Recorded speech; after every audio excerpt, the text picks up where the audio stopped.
Ben Wallace wasn't running away from anything when he bought the old hunting property in the Colorado Highlands, at least that's what he told everyone. Truth be told, he wasn't entirely sure himself. After selling his boat repair business in Oregon, a company he'd built from scratch and managed for nearly 35 years, Ben found himself in an unfamiliar state of inertia. The kind that creeps in when the calls stop coming, when your name fades from the shop door, and your routines evaporate into an endless stretch of free time. He had no interest in drifting aimlessly into retirement, nor did he care for condos, cruises, or gardening clubs.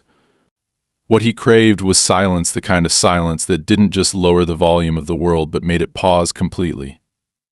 And that's what led him to a neglected stretch of forestland that clung to the slopes of a forgotten ridge, 3 miles past the end of the county's maintenance road and far beyond the reach of cell towers and HOA committees. The house itself had character stone foundation, timber frame, and an asymmetrical roofline that gave it the crooked dignity of a man who's taken a few too many hits but still stands tall.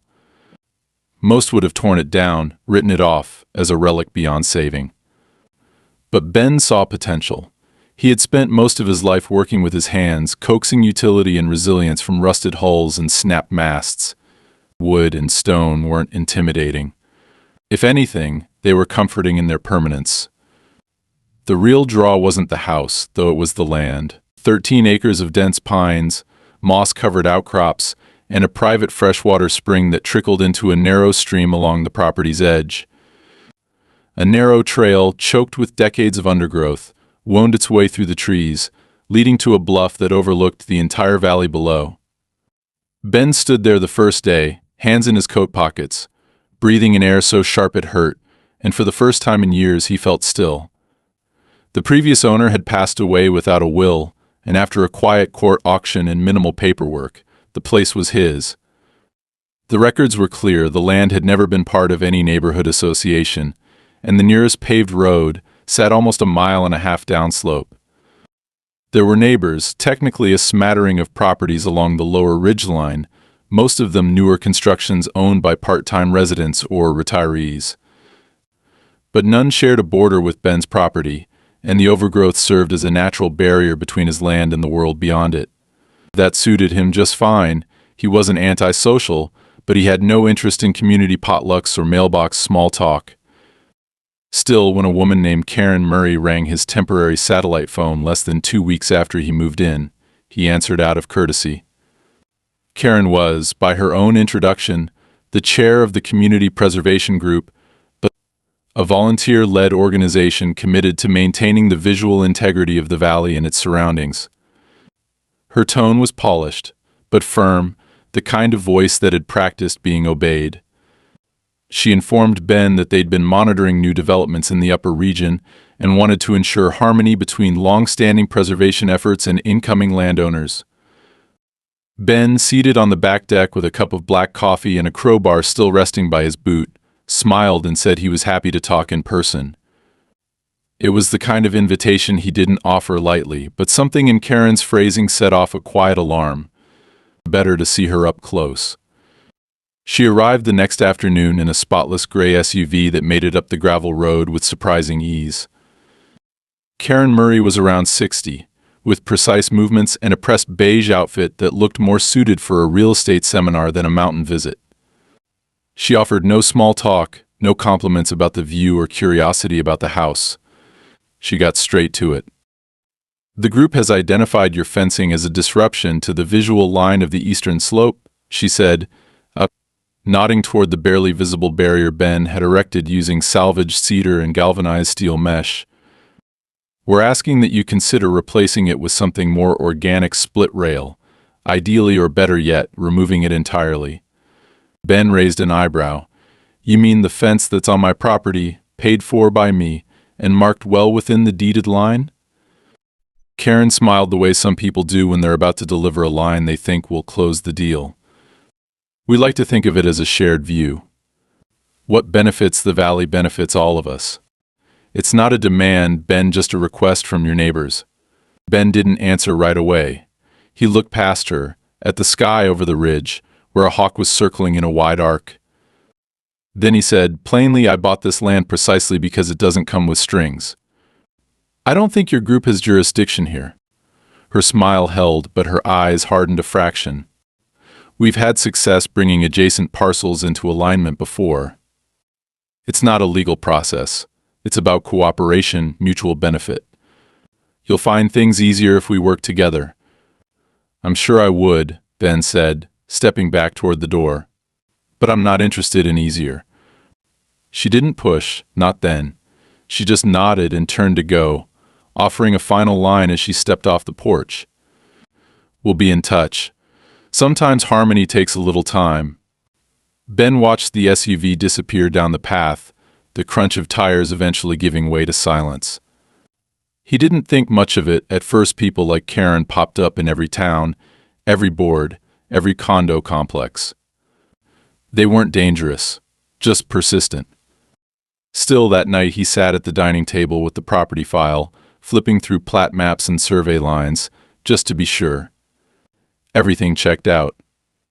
No shared easements, no civic overlays, nothing binding him to anything beyond the boundaries outlined in faded ink. It was his. All of it. Over the next few weeks, he resumed work on the house, focusing on the roof and the wood stove piping before the weather turned. He made a few supply runs into town, where he picked up hardware and groceries, but otherwise kept to the ridge. A few neighbors waved from afar on the drive and most looked friendly enough, even if distant. One man, a retired contractor by the look of him, offered to lend a generator if Ben needed power during the next storm. That was the only real interaction he had. No one else mentioned Karen, and Ben didn't bring her up.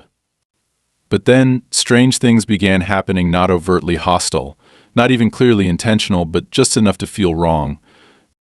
One morning, the metal latch on his gate had been unbolted and laid neatly on the fence post, though Ben knew he'd locked it the night before. A few days later, his road was blocked by a neatly stacked pile of logs that hadn't fallen or rolled, but had clearly been placed. No note, no footprints, no indication of who'd done it, just an inconvenience. And then, one crisp morning near the end of October, he stepped outside to find a small wooden sign planted at the edge of his driveway. It was hand-carved with an ornate border, and the words "You're not above the valley" burned into the grain. Ben didn't tell anyone.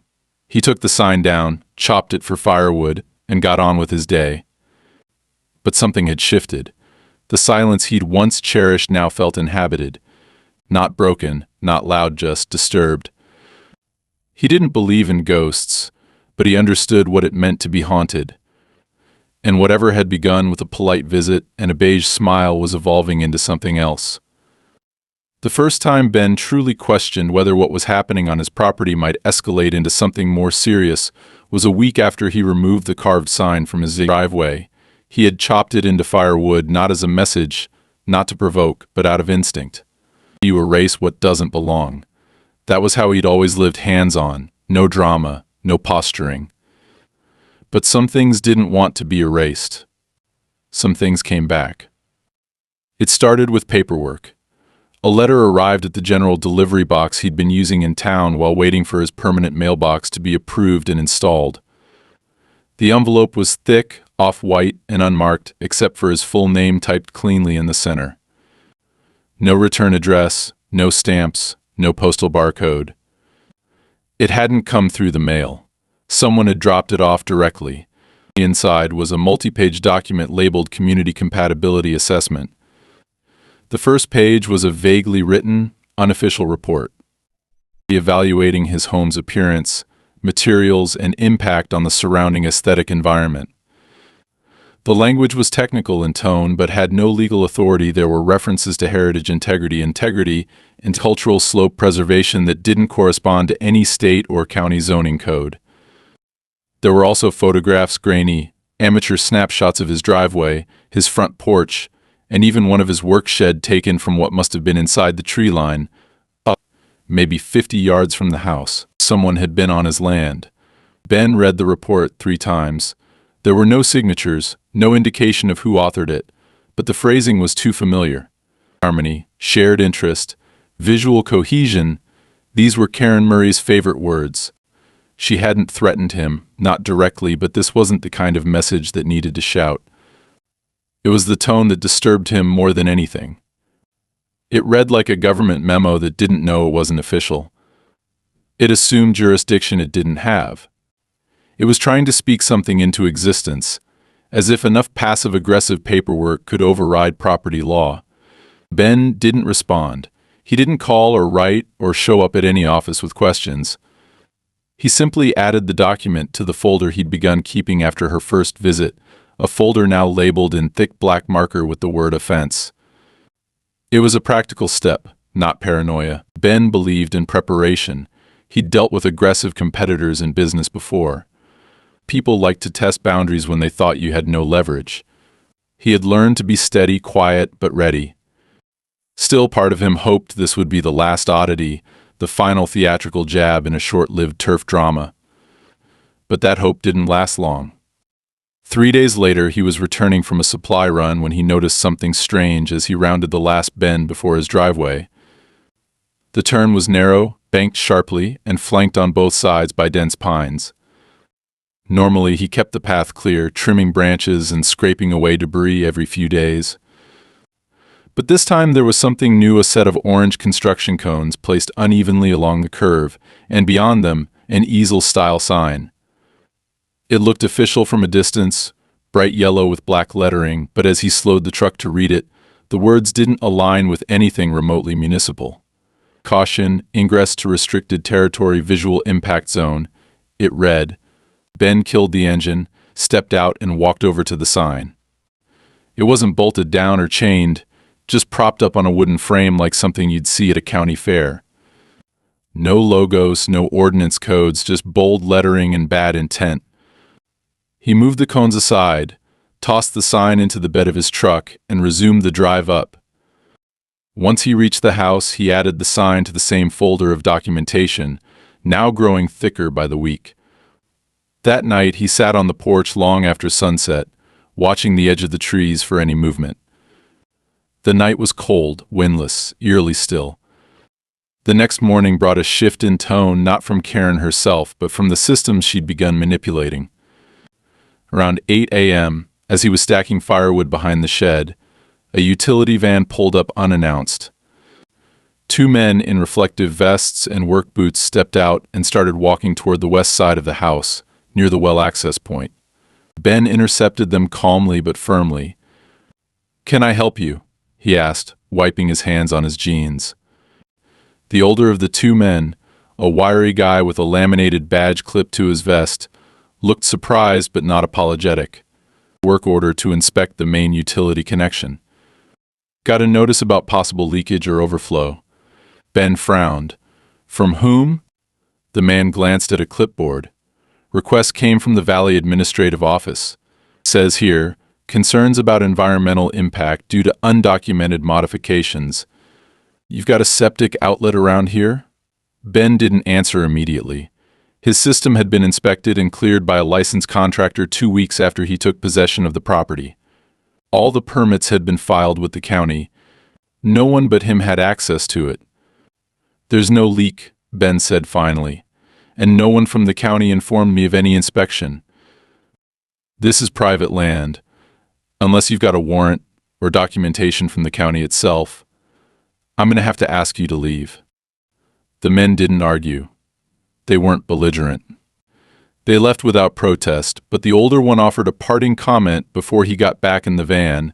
"Sometimes the system gets confused.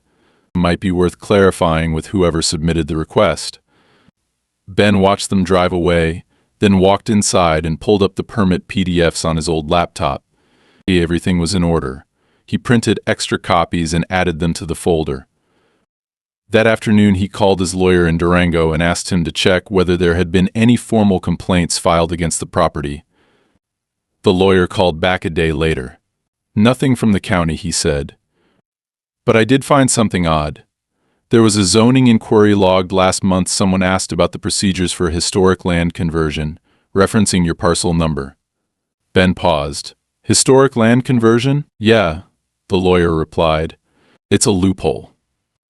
If a piece of land is deemed part of a historically significant region, usually due to cultural or environmental factors, it can become subject to community regulation, even if it's private. It's rare, but it happens. Normally it's triggered by a petition. "Let me guess," Ben said. Anonymous submission. There was a silence on the other end. "That'd be my guess, too."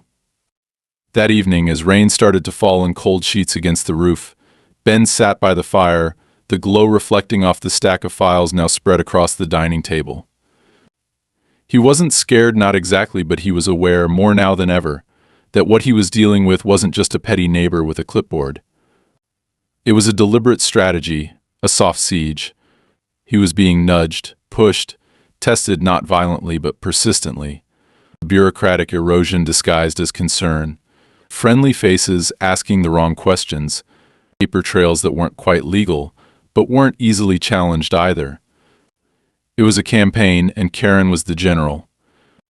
What she didn't seem to understand, or perhaps didn't care about, was that Ben had no intention of giving in. He wasn't young, but he wasn't weak. He wasn't a hermit, but he wasn't looking to blend in. He came here to build something quiet, not to join a chorus. He didn't need the valley's approval, and he certainly didn't seek its harmony. And so, as the rain thickened into sleet and the mountain began to blur into fog, Ben reached for the manila envelope he'd prepared earlier that day. Inside were copies of every photograph, letter, and unexplained notice he'd received since moving in. He addressed it to his attorney, sealed it tight, and wrote in thick black marker across the back, "If anything happens to me or this property, start here." Ben knew something had changed the moment he pulled off the highway and turned onto the narrow gravel road that led toward his ridge. There had been wine the night before, nothing extreme, just enough to rustle branches and scatter leaves across the path. But as he drove, something gnawed at his gut. The trees didn't sound the same. The silence that usually blanketed his land felt fractured, like a room where someone else was breathing behind a curtain. When he rounded the final bend and saw the trench across his access road, the sensation turned to cold, clinical awareness. It wasn't an accident. The cut was deliberate, 2 feet wide, freshly dug, with the displaced dirt piled neatly on either side. A makeshift barricade made of fallen branches and wooden stakes blocked the only way up to his home. There were no construction signs, no tape, no markings, just earth and intent. Ben stopped the truck, stepped out slowly, and walked the remaining 30 yards on foot.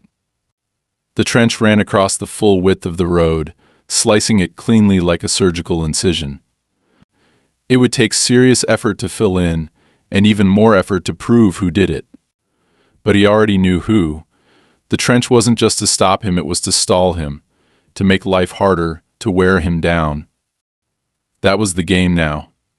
Frustrate, delay, isolate.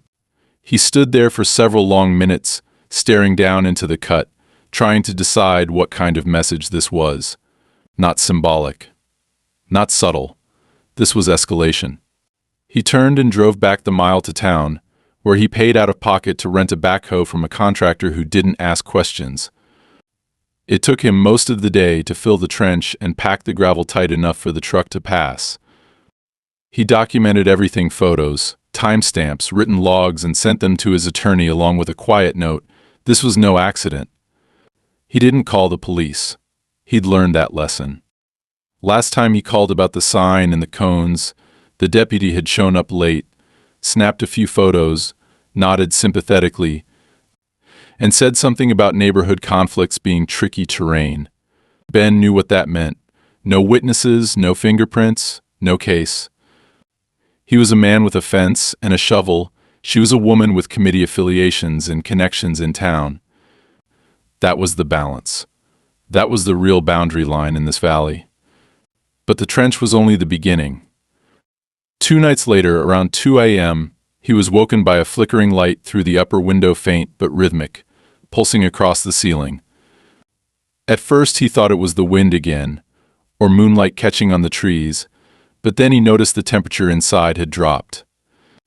He grabbed his flashlight and stepped out onto the deck in his boots and undershirt. The source of the light was unmistakable. A flare had been set up at the bottom of the ridge, not far from where the road met the tree line. It wasn't a campfire or a flashlight. It was a road flare, industrial grade, burning hot red and anchored in place with a pile of stones. No one else was around. No sounds in the forest.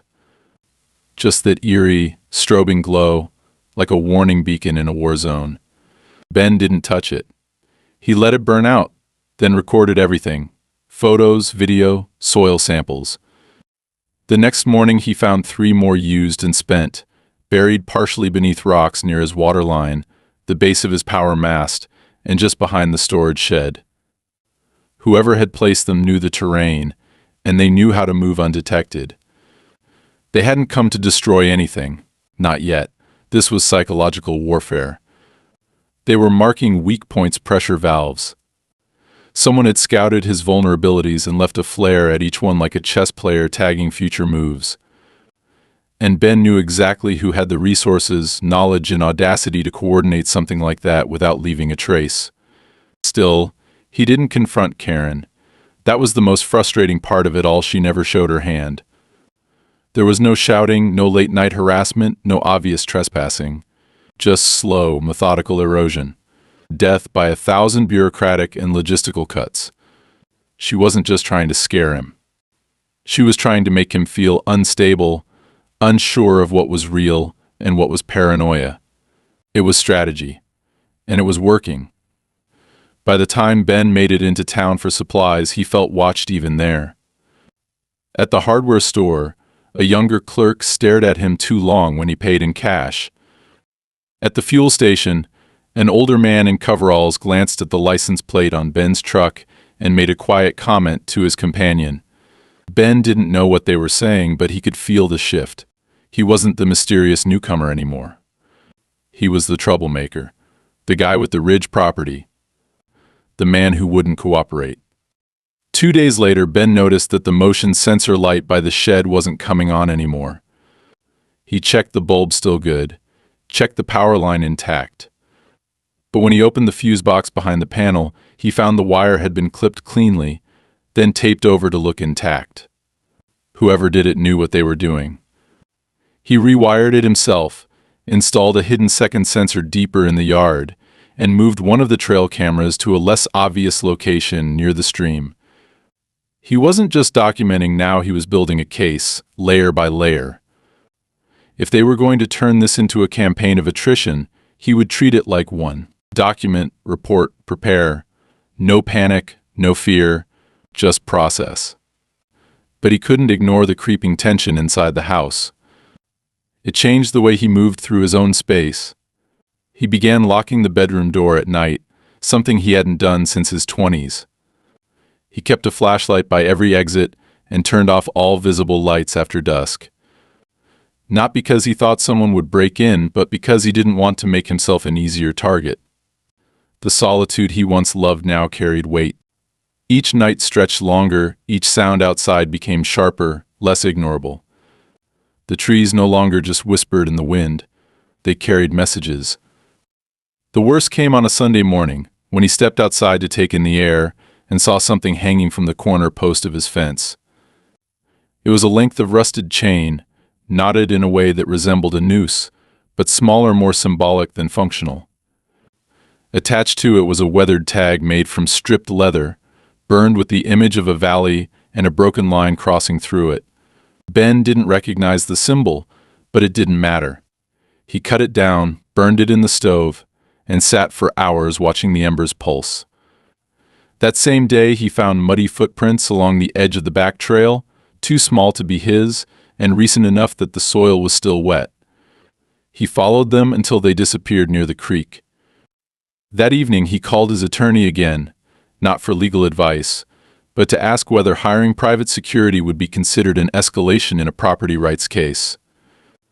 The lawyer paused, then replied, "Only if you make it visible."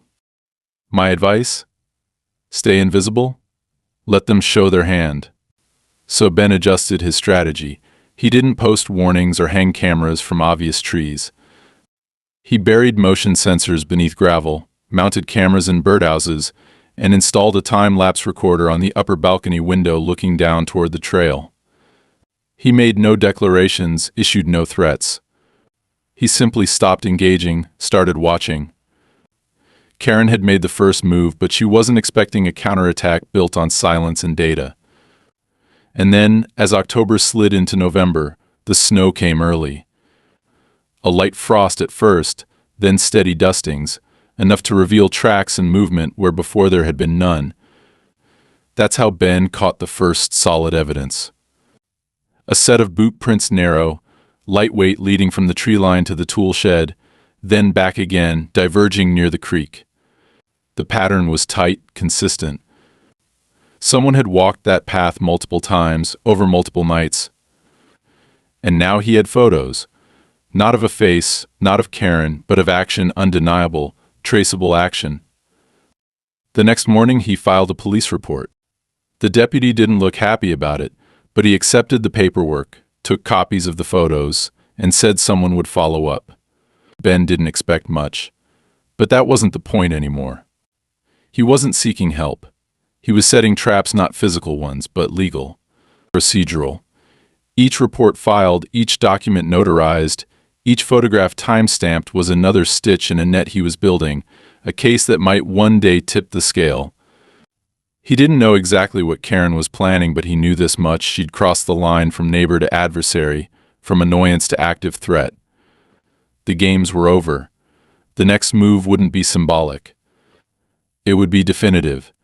And when it came, Ben intended to be ready, not surprised, not scared. Just ready.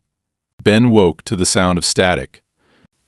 Not the wind in the trees, not a branch scraping the side of the house, but a low, unnatural crackle, the kind that comes from an electronic device losing signal. It took him a few seconds to place it. He rolled out of bed and followed the sound into the hallway where the motion-activated trail cam feed, routed to a small monitor he had installed discreetly in a hallway cabinet, was flickering with bursts of distortion. For weeks the camera had recorded without issue. He'd reviewed every frame: squirrels, a bear once, the wind bending branches, but nothing human. Until now. The distortion wasn't an accident. It had been tampered with. Whether it was direct sabotage or signal interference, someone had crossed the invisible line again. Someone was inside the perimeter. He dressed in silence, not with panic but with deliberate calm. He took a flashlight, not the heavy mag light by the door, but the small tactical one clipped to the side of his vest. He wasn't planning to confront anyone. He wasn't foolish, but he wanted to see. He slipped outside through the rear door, where the trees thickened and the trail wound past the shed toward the bluff. The air was colder than expected, bitter even for November, and the faint crunch beneath his boots told him the topsoil had begun to freeze. Every step sounded louder than it should have. He moved slowly, keeping close to the shadows, working his way toward the spot where the camera had been installed just beyond the ridge near a grove of deadfall. When he reached it, the camera was gone. Not torn down or smashed, just gone. The mount remained, stripped clean, screws still in place. No sign of a struggle, no tool marks. Someone had unscrewed it carefully, almost respectfully, and disappeared with the evidence. But that wasn't the worst of it. Hanging from the mount was something new, a piece of red cloth, tied into a loose knot, swaying gently in the wind. Not a rag, not garbage. It was deliberate. There is a marker, a calling card. Beneath it, pressed into the frost-covered ground, was a smooth river stone. Burned into the stone, seared, not etched, was a symbol, 3 triangles forming a downward-pointing arrow. Ben didn't recognize it, but the intent was clear. Whoever had taken the camera didn't just want to erase. They wanted to leave a presence. He returned to the house slowly, alert now to every sound, every shift in the wind. He didn't sleep the rest of the night. Instead, he sat by the stove with the stone in one hand and a notepad in the other, writing down every incident in exact detail: the trench, the cones, the flares, the chain. And now this. The pattern wasn't random anymore. It had a language, a rhythm. Whoever was behind it wasn't escalating for effect, they were orchestrating something. He sent photos of the stone and the cloth to his attorney, along with a short message, "They're not hiding anymore." The next day brought something Ben hadn't expected: an invitation. Delivered again without postage, without a signature, folded neatly and placed under a small rock by the mailbox post. It was printed on textured cardstock, thick and cream-colored, like the kind used for wedding announcements. At the top, embossed in a cursive font, were the words "Community Integration Forum." Below it, in small block letters, was the location: the Glenridge Meeting Hall, 6 p.m. Sunday. At the bottom, another line printed in italic: "Your presence is not required, but your cooperation is appreciated." Ben didn't plan to go. It was clearly a trap, if not a physical one, then a social one, designed to place him in a room where he could be scrutinized, shamed, pressured. But the lawyer had a different view. "Show up," he said over the phone. "Don't say much. Record everything. Don't let them claim you were absent from the conversation." And so Ben went. He parked 2 streets away and walked in without a coat, carrying nothing but a notebook and an old voice recorder clipped to his chest pocket. The hall was warm, overly so, and filled with soft music playing through recessed speakers. There were 20, maybe 30 people inside, most of them seated already, all familiar to each other in a way that excluded him without a word. Karen was near the front, speaking with 2 men in tailored jackets, one of whom glanced at Ben and immediately whispered something to her. She didn't flinch, didn't smile, didn't acknowledge him in any way. The meeting was structured like a town hall, but with none of the formal protections. No open floor, no counsel, no legal moderator. Karen opened by thanking everyone for coming and immediately launched into a presentation about the visual and cultural integrity of the valley ecosystem. Slides flickered across the wall behind her: photos of old cabins, sweeping ridgelines, a herd of elk crossing a frozen stream, and then, almost like an afterthought, a blurry aerial photo of Ben's house, taken from what looked like a drone. She didn't say his name, didn't reference him directly, but spoke about external architectural intrusions and non-participating residents who refused collaborative development. Ben sat still, saying nothing. A few heads turned toward him, not with open hostility, but with that performative neutrality that feels like a court already reaching its verdict. Karen opened the floor for comments, but only a few took the microphone. One man, a retired land surveyor, suggested that the region might benefit from a reclassification into a scenic conservation zone, which would encourage compliance through environmental responsibility. Another woman spoke tearfully about the stress of looking up and seeing metal roofing against the tree line. Every statement was recorded, every subtle accusation phrased in the language of concern, not conflict. When it ended, Karen approached Ben as if the last hour hadn't happened at all. She smiled, too brightly, and extended a hand. He didn't take it. "Glad you came," she said, her tone light but with a tension under it like wire pulled taut. "I know these things can feel overwhelming." "I came to listen," Ben said. "That's all." Karen's smile sharpened, just a fraction. "We all listen, Ben. Eventually." He left without further word, but before turning out of the parking lot, he saw them, 3 of the same people who'd spoken during the forum, gathered around a laptop, pointing at something on the screen. When they noticed him, they closed it instantly. That night, back at the cabin, Ben reviewed the voice recording. Every word had been captured. Every veiled threat, every reference to his home, his presence, his supposed damage to the collective experience. It wasn't enough for a lawsuit, not yet, but it was proof of a campaign. A sustained, deliberate effort to isolate and erase him through social, visual, and procedural pressure. And that was the midpoint, not the beginning of a campaign, but the moment it changed shape. It was no longer about fences or visual integrity. It was about making him an intruder in a place he legally owned. A place where he didn't belong, not because he had done anything wrong, but because he had refused to kneel. They didn't want him to leave. They wanted him to surrender. Ben shut the recorder off, placed the stone back in his drawer, and turned off the lights. Outside, the red cloth still hung from the tree, fluttering slightly even in the stillness. The message was clear. And it wasn't over. Ben awoke not to a sound but to the absence of one, a silence too complete, as though the house had been emptied of its usual rhythm. There were no creaks from the walls, no faint hum from the generator's battery, no whisper of pine trees brushing the windows. Moving through the hallway barefoot, he reached the mudroom and immediately felt the fine crunch of glass under his foot. The utility window had been shattered, not smashed recklessly but with precision, like a warning strike rather than a break-in. The internal security bars had held. That wasn't the goal. Whoever had done this hadn't been trying to get in. They were showing him they could get close. Outside, everything appeared still. The trail cameras he had installed along the shed perimeter were gone, not broken or dismantled, but removed entirely, wires snipped clean. They had been watching. Now someone else was. The silence stretched into something heavier as he walked the perimeter. There were no footprints, no tire marks, nothing out of place beyond what had already been taken. But the absence of clues was itself a message. This was no longer intimidation by amateurs. This was the methodical probing of someone who knew what they were doing. He took inventory, documented the missing cameras, photographed the broken window, wrote down everything in the log he now updated every evening. He didn't call the sheriff. The last report had gone nowhere, and his usual contact was off the case. Instead, he contacted his lawyer, who told him to keep building the record, every photo, every incident, every abnormality. More symptoms appeared. The generator failed without warning.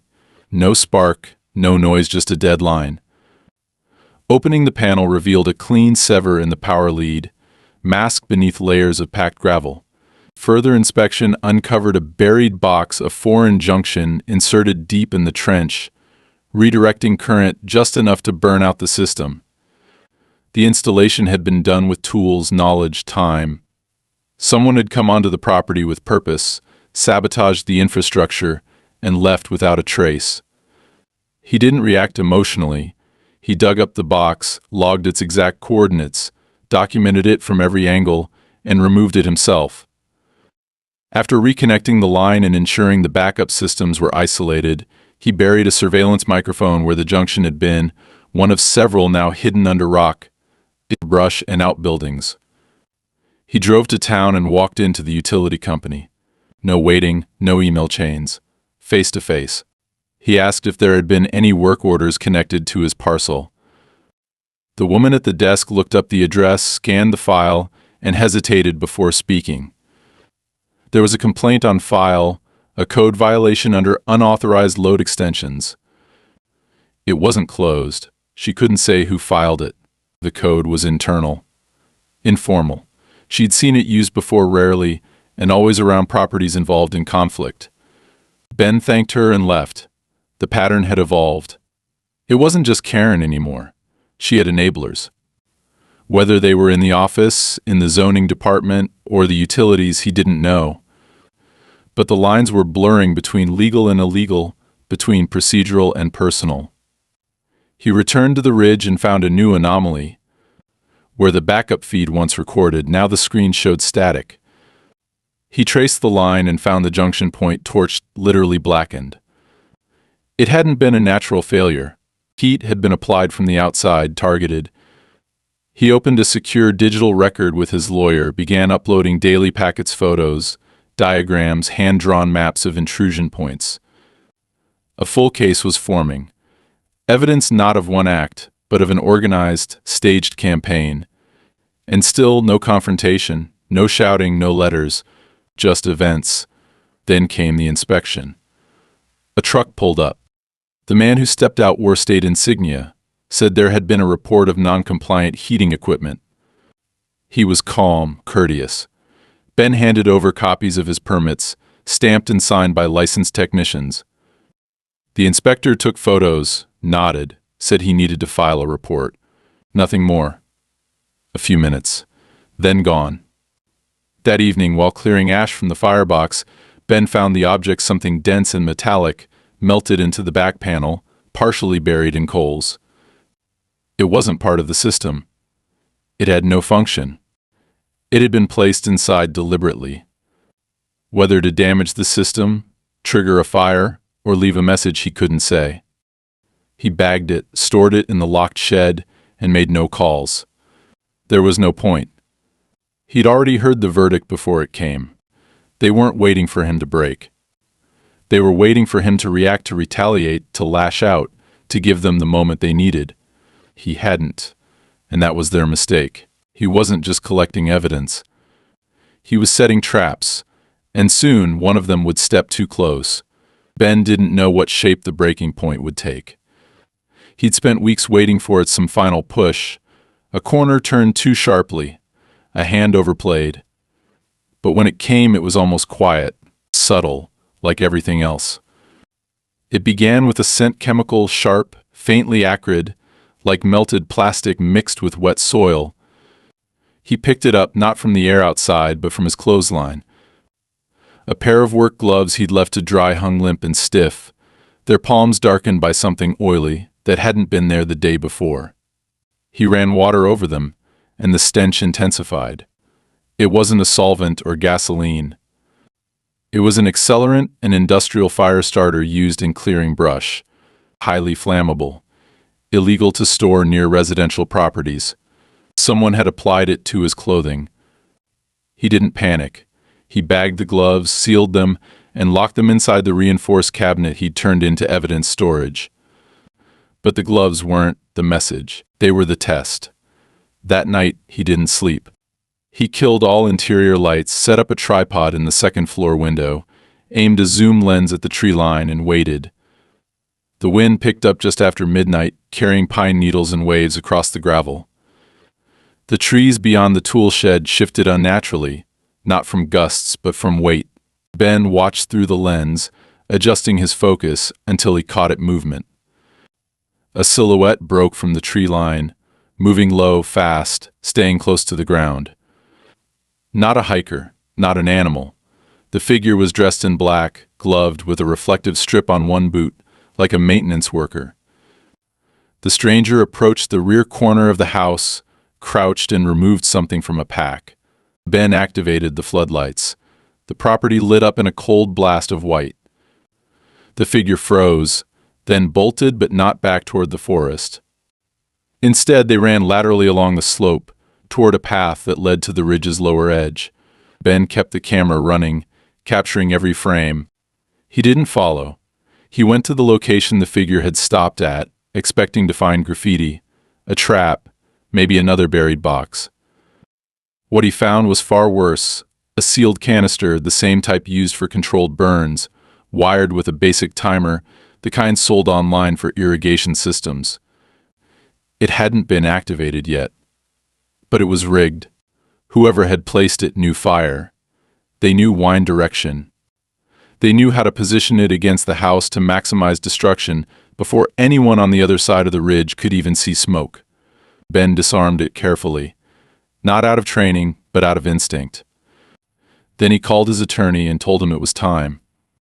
The lawyer advised immediate escalation: fire marshal, state troopers, insurance investigator.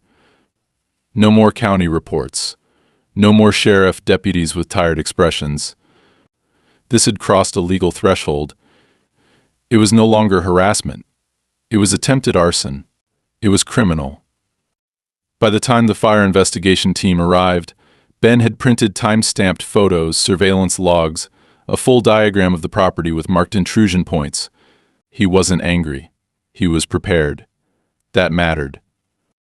The team wasn't local. They'd been called in from a regional office, and they took one look at the evidence and began treating the site like a crime scene. They sealed off the area, dusted for prints, bagged the canister, and cordoned off the tree line. One of them, a woman in her 40s with a military edge to her posture, told Ben quietly, off the record, that this wasn't the first incident in the area involving enforced compliance behavior. Her phrasing was clinical, but her tone wasn't. That same day, an investigator from the insurance company conducted a full site walkthrough. Ben had reported the sabotage without delay, and because he had documented everything: the trenches, the power line tampering, The earlier junction box, they classified the attempt not as an isolated act, but as part of an extended pattern that changed the coverage parameters. It moved the claim from property damage to attempted structural arson with malice. The payout protection expanded, but more importantly, it triggered a mandatory legal referral from the insurer's legal department to the state prosecutor's office. Ben didn't celebrate. He didn't feel vindicated.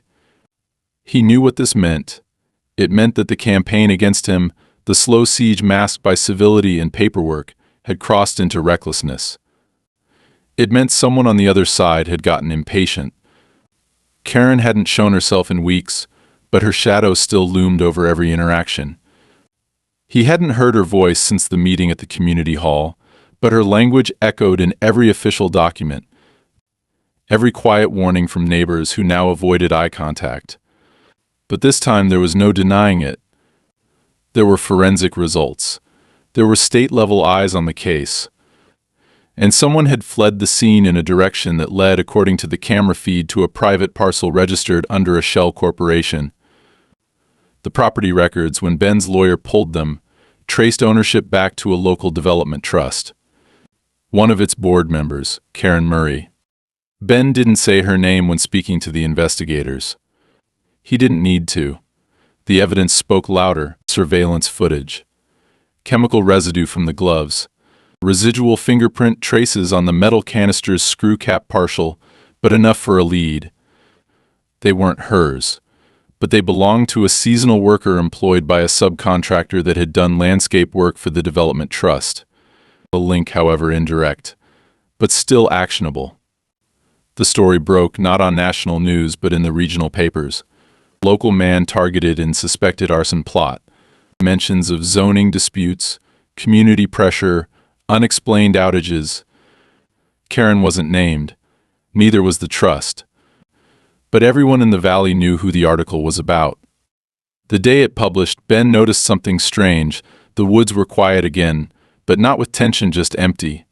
No visitors. No night movement. No chemical smells. No missing equipment. It was like a storm had passed, and the wreckage left behind was still being cataloged. But there was one final gesture. A package arrived, unmarked, delivered to the drop box in town that Ben had stopped checking regularly. Inside was a single item, a photo of his house, taken from across the ridge, early in the morning. In the foreground, out of focus, but unmistakable, was the back of a woman's head. Blonde hair, short cut, familiar posture. On the back of the photo, written in neat script, was a phrase. "This wasn't personal. You made it personal." Ben didn't react. He added the photo to the file, scanned it, stored it, and passed a copy to his attorney. He knew the meaning behind it. Karen, or someone close to her, had been watching until the last possible moment. And now, even as the walls closed in, they wanted him to know that they would never admit guilt, never speak the truth, never surrender control of the narrative. But that no longer mattered, because now the law had weight, and he wasn't standing alone anymore. The aftermath didn't come with an apology, a confession, or a clean line under everything that had happened. That wasn't how people like Karen operated. There were no televised statements, no indictments etched in bold across a courtroom docket. What came instead was silence, not the ominous kind that had haunted Ben's Ridge for months, but the silence of something that had finally run out of steam. The harassment stopped. The letters ceased. The flares, the sabotage, the carefully staged intrusions, all of it vanished like a storm that, having exhausted its force, left only a residue of broken branches and wet earth. The trust quietly dissolved. The shell parcels changed hands. Karen Murray resigned from her committee seat under the premise of health concerns, and local news shifted its attention to road repair and school funding. But the ground remembered. Ben's land held the history in its disturbed soil, in the scarred gate, in the fence post where the symbol had once hung, and in the places where cameras had gone dark and never returned. The house, remarkably, had survived all of it intact, smoke-free, fireproof, stronger than it had ever been, but the man who lived in it had changed. Ben didn't rebuild in the way some might have. He didn't put up new signs or install a tall perimeter wall. He didn't booby-trap his property or retreat into paranoia. What he did was simpler. He kept the cameras, every one of them, and added 3 more, embedded into the corners of the house itself. He rerouted all critical power and water lines through concealed underground channels and documented every inch of infrastructure with meticulous care. He installed a flagpole, not for a flag, but for an antenna that connected to an encrypted off-site data vault. The cabin now had a redundant backup system and remote alert protocols tied directly to his legal team. Not because he expected another attack, but because he had learned what it meant to have no warning. Neighbors didn't come to visit. Some waved, some didn't. One man, an older mechanic who lived 2 miles down the road, left a 6-pack of beer and a note that simply said, "You stood your ground." That means something around here. Ben didn't reply, but he kept the note, folded and tucked inside the file that now lived in a locked drawer beneath the floorboards. It wasn't closure, but it was acknowledgement. The investigation yielded just enough. The subcontractor who had placed the canister was charged with trespassing and reckless endangerment. He claimed he was following a job order, that he was promised cash for a cleanup task and didn't ask questions. He pleaded out. No one else was named publicly. No arrests followed. But the civil case progressed slowly, and by the time discovery opened, enough had surfaced to justify an out-of-court settlement. Ben received a payment from the trust, one large enough to rebuild anything he could have lost, had the fire succeeded. It wasn't labeled as compensation. The paperwork referred to it as a property rights resolution, filled with language so vague it was designed to mean nothing. But Ben knew exactly what it was, a payoff without confession. A quiet transaction in exchange for silence. He took the money, not out of need but principle. Let them think it bought peace. It hadn't. It had paid for a new layer of protection. It had funded a complete regrading of the Ridge Trail and the installation of a switch-gated system only he could operate. It covered the cost of replacing every wooden surface in the house with fire-treated material and lining the foundation with thermal clay insulation. And it paid for his time. Time spent in court, in strategy, in stillness. Time spent not breaking. He did not sell. Real estate agents reached out, offering to help him move forward and relieve the burden of a contentious zone. He ignored them. A few months passed. The snow came, then melted. Spring clawed its way through the cracks. The land changed slowly, the same way healing does not with ceremony but with quiet effort. Buds returned to trees. The grass reasserted itself in the gravel. Even the burned soil near the back lot where someone had once left a scorched stone as a warning began to breathe again. One day, Ben sat on the porch and watched a deer pick its way across the slope, pause, then move on. No cameras flashed, no lights activated. Just stillness. The kind he had come here for in the first place. The kind that had nearly been taken. He didn't think about Karen often, but when he did, it wasn't with hatred. It was with clarity. She had believed herself justified, a steward of order, a protector of some imagined harmony that excluded everything she couldn't control. She hadn't been trying to ruin him personally. She had been trying to erase anything that didn't bend.